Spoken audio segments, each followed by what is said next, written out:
Hey guys, it's Nick here. Before I start this video blog, I thought it'd be funny to state that I'm not wearing any pants right now. Um, no, but seriously, the reason why I haven't made a video for a while, and by a while I mean probably not even a week, is because I haven't been able to really do anything and I haven't really had anything to make a video about. So, that's pretty much why I haven't made a video. I haven't been able to hang out with my dad for all because he is an idiot. And you know, I know it's not right to say that about your family members, but you can't deny facts. And it's true. My dad is an idiot. Why? Because, and he brainwashed my sister into this too. But my dad only cares about how a car looks rather than how it runs.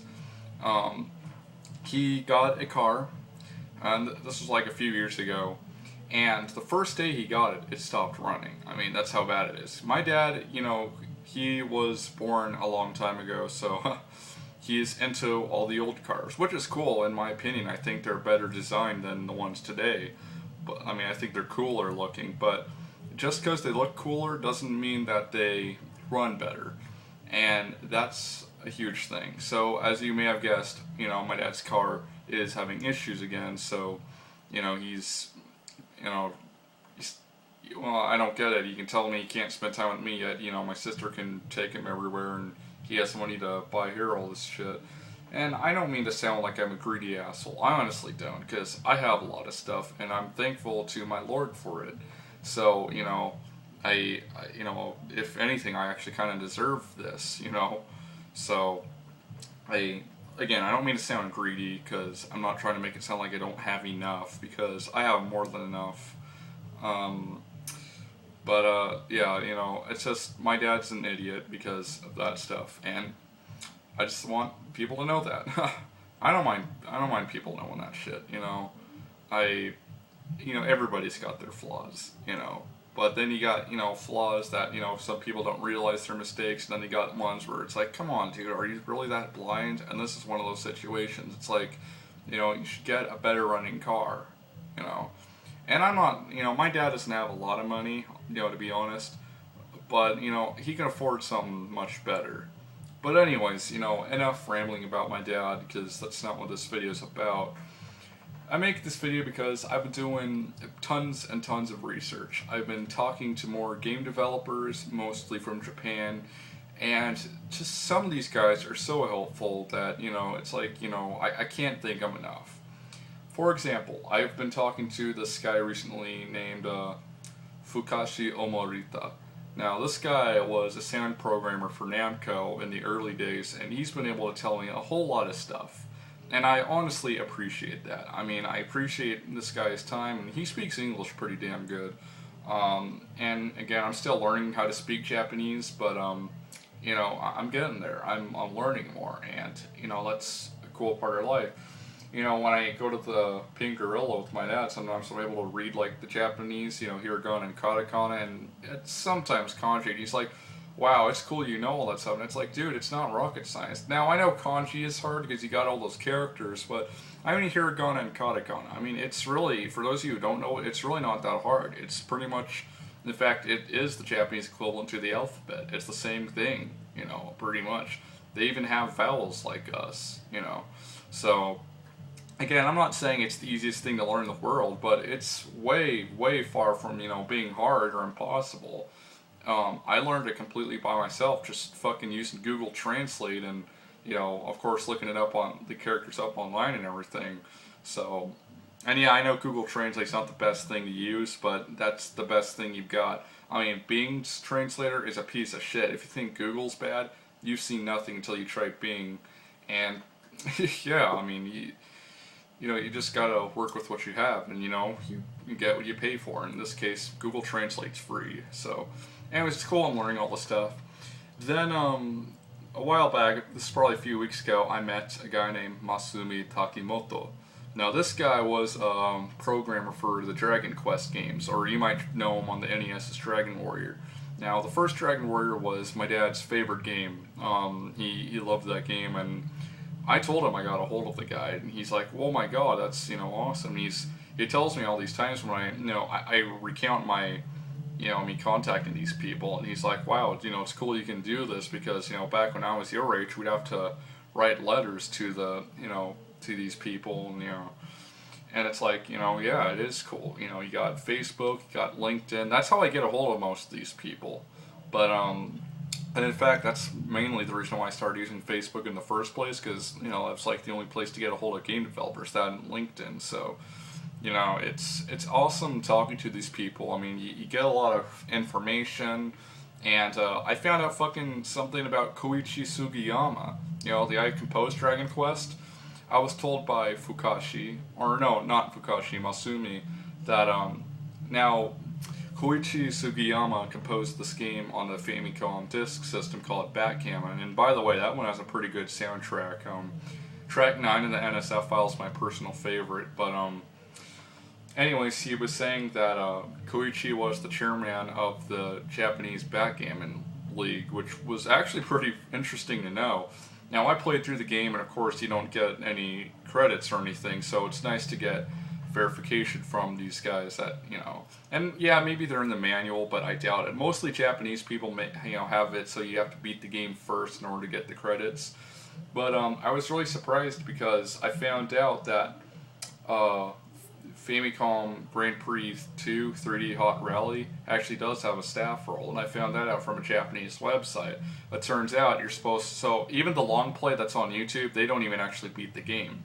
What you're supposed to do is beat all 3 tracks with all 3 cars, and then you save your game, or at least that's what I did, and then it rolls the staff credits, which is actually pretty cool. So I didn't know that. Then because I've been reading off this guy's website for a while, Kyoto Ninja, because he submits all these Nintendo credits, and he did, he submitted the credits for these, he uploaded the credits for these Famicom Golf games for the disc system, which I do want to get if I get a disc system. They're pretty damn good. In the US, it would be the equivalent to NES Open Tournament Golf. But anyways, he has these credits on there. It's like, how the hell does he get the information on there? Because, I played through, the games, and of course, you don't get any staff credits for beating the game. Then it turns out all you have to do is wait at the title screen. And it's like, oh, well, I didn't know that. Usually, and Nintendo and HAL Laboratory made that game. Usually they make you play through the game first, and then they, roll the staff credits. But no, you actually just have to wait at the fucking title screen. And I was talking to a friend of mine about that. I'm like, he's like, well, maybe you should wait at the title screen. I'm like, well, I'll try, but I don't think it's going to happen. Then I saw it, and it's like, oh my god, you're right. So that's pretty cool. And it's just funny, because back then, all these game development teams, they were just so fucking small. Unless you're like Konami, where you have like literally 1 million people working for music alone. But, now you got, these game companies are huge. They're humongous. You got so many people working for them. I'm fortunate enough to live in the state that has the most game developers, or at least I'm pretty sure. I mean, you got Nintendo, you've got Valve, and all these other companies that I can't, that I don't pay attention to. But when you think about it, that's pretty cool. I mean, I live where, most of the game developers are. I mean, I'm very lucky, and I'm happy that I live in Seattle. It's a great place.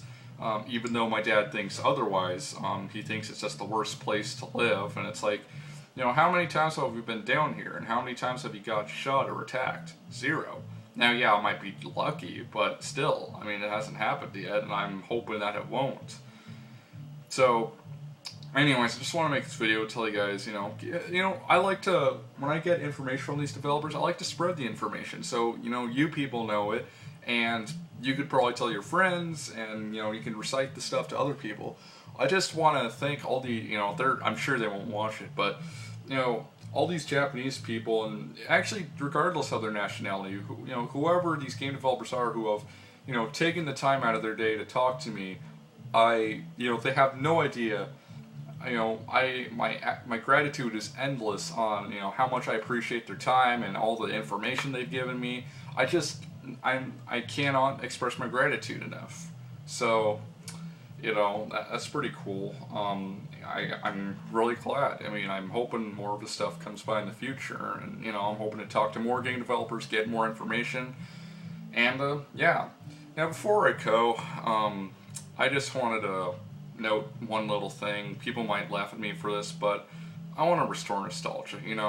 I was a kid once. I was a 90s kid, and it was the best time of my life besides me getting bullied at school.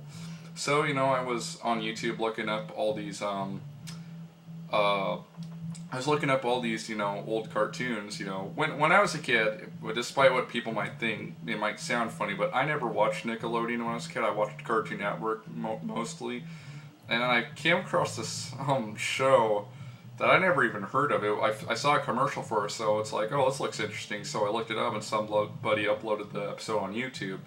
And it's called Yoink of the Yukon, and it's actually kind of funny. Okay, now you guys may have, now there's a fucking old cartoon show called Deputy Dog. Well, imagine that if it were Canadian, and then you pretty much have that. And I only found out about that show when I watched The Waterboy with Adam Sandler, so that's why I watched it. So anyway, yeah, you guys should probably check that out if you're into cartoons. If not, hey, mostly I don't watch TV anymore. I mostly play video games, of course, but like I said, I was a kid once, and I like to bring myself back to those times, and they were good times. Like I said, even though I got bullied, it was. And I'm going to talk about that again because I never really went into full detail about my childhood and getting bullied. So I'm going to do that.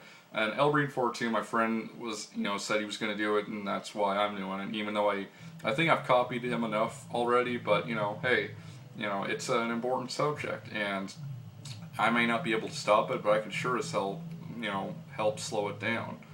Anyways, thank you guys for watching this video. I honestly appreciate your time, and I appreciate you hearing me drone on about stuff that probably nobody cares about. Maybe other people, maybe you do, maybe you don't, I don't know. But whatever the case, thank you so much for your time, because I know you probably have better things to do.